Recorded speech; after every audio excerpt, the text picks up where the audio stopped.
Almost 20 days ago, we saw some finality to the US-Iran war, with the signing of MoU in Switzerland and negotiations dialing down and ceasefire actually materializing. But when we just expected that the chaos is done with, the inflation and the uncertainty is going to go, this is when the pages have been flipped and we are seeing yet another eruption of war. Not a new war, rather reignition of the same US-Iran war, because what they signed was not pretty clear, the implementation was vague, and this is what we are looking at. We are looking at revival of US-Iran war. And why? Because the interpretation is varying of what has been signed. The lives, the economies, and the nations are again going to be on the edge to see how this unfolds, or hopefully how this finally ends. Hello everyone, welcome to Vajiram and Ravi's Flash News. My name is Shubhangi Singh, and in today's session we are going to understand in detail that what went wrong. Was it the negotiations that we always knew which were fragile, or there was something wrong in the MoU that was signed? So let us begin with understanding and taking up the timeline from June 19th of 2026, when the Memorandum of Understanding was signed between US and Iran. It was not something random, it had concluded after months of negotiation, and this was a starting point to the finalization of a peace deal. Now when we are looking at this had a detailed 14 points mentioned across, and this is where we understood that this agreement will not only end the hostilities, it will reopen the Strait of Hormuz, there will be resumption of commercial shipping and the negotiations especially on maritime security, so that choke points such as Strait of Hormuz do not become just tool of strategic influence that entities which are located around them use to control and exert their power. But there was one problem in this 14-point memorandum that we are talking about. There was no clarity that who will regulate shipping when we are talking about Strait of Hormuz, especially in the transition period. But if there was no clarity, why did US and Iran sign it? Because it would have costed both of them. Strait of Hormuz blockade initially started by Iran, later it was extended by US. Both of them knew what was at stake, but then why did they agree to it? So let us try to understand, first starting with that what was included in the MoU that was signed by US and Iran.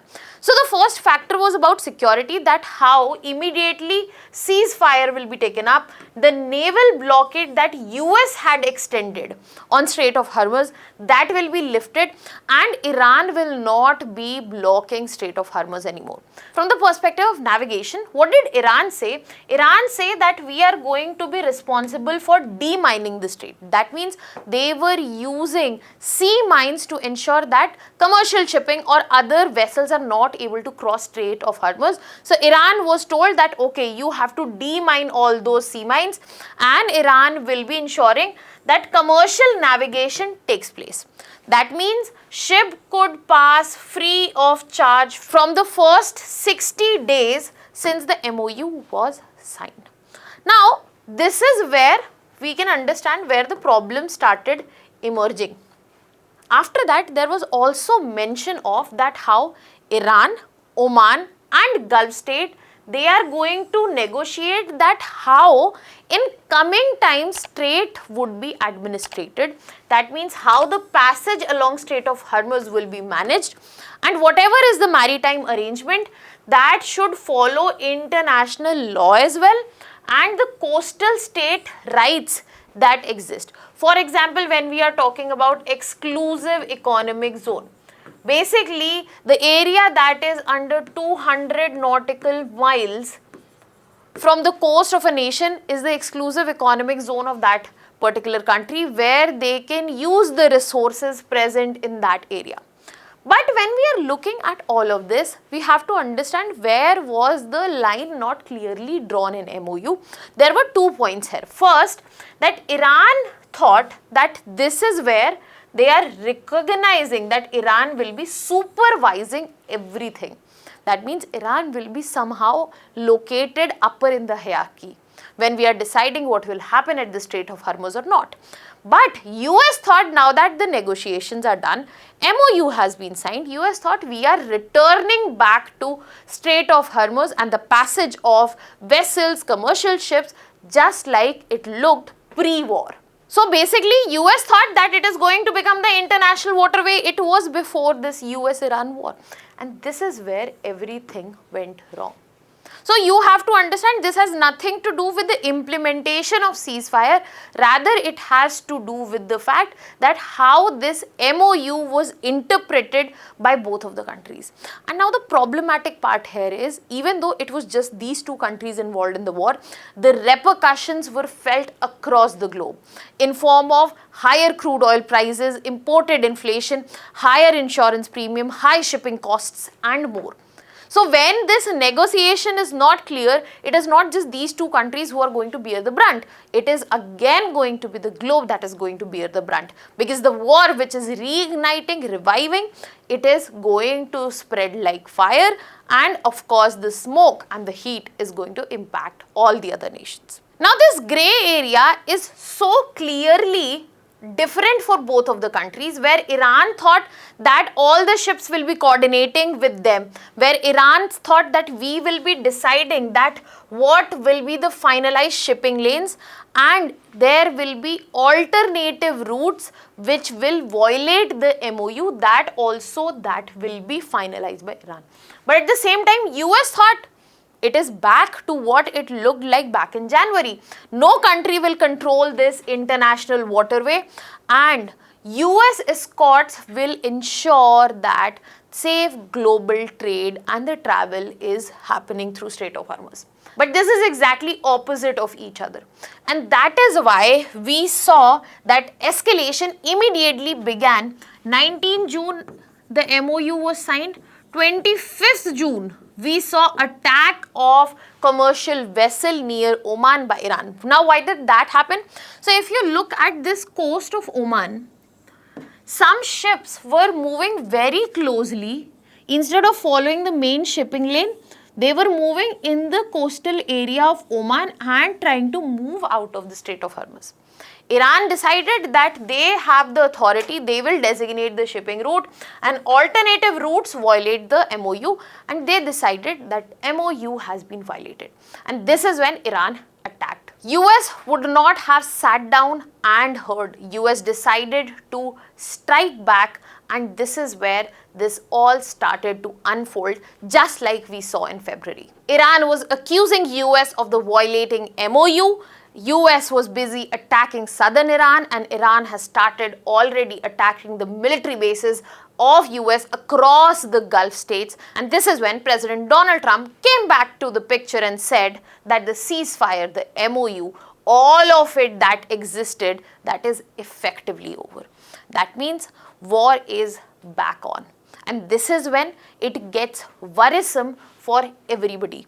Because when we are talking about this shipping lane, which is the main contention point, this happens to be one of the most important maritime trade route. This is the world's most important energy choke point. If you look at this given map, you will clearly see that the amount of trade that is passing, the daily volume, the highest stands for Strait of Hormuz. And as of now, this strait, which is connecting Persian Gulf with Gulf of Oman and then Arabian Sea, which is a very narrow point of 33 kilometers, it is responsible for carrying 20% of global petroleum consumption, 1/3 of global seaborne oil trade, and around 20% of global LNG trade, which is majorly concentrated from Qatar. Now, when we are talking about that this will be disrupted, it will not just be the area, that means the exporters who are sending, rather the importers will also be suffering, taking a huge setback, which includes India, which includes China, which includes Japan, majorly Asian countries, because they are dependent on this very strait. And as a result, what did we see? That not just these countries which are dependent on Strait of Hormuz, but also the globe seeing oil prices crossing $120 per barrel and more, shipping insurance premium increasing, freight costs increasing, which led to problems of imported inflation in our country, which led to the problem of increased prices, food inflation, current account deficit, and also when we were seeing the strategic petroleum reserve remaining only for 45 days. So naturally, when US-Iran deal was signed, we expected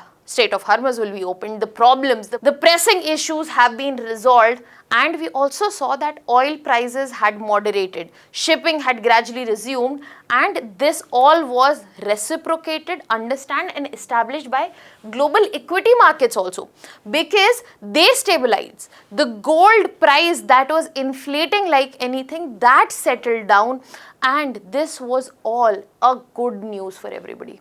But as of now, we are back to looking at the impact that we were seeing 15 days prior from here on. And as a result, India is also going to be again the one facing the heat from here. And this is where it is being clearly understood that nobody is ready to leave a choke point. And this indicates that as of now, we are shifting towards a world where choke points have become a geopolitical weapon. A narrow maritime passage where important global trade volume passes through is going to be important. Be it Hormuz, be it el-Mandeb, be it Panama Canal or Strait of Malacca. When we are looking at all of these points, let me give you an example.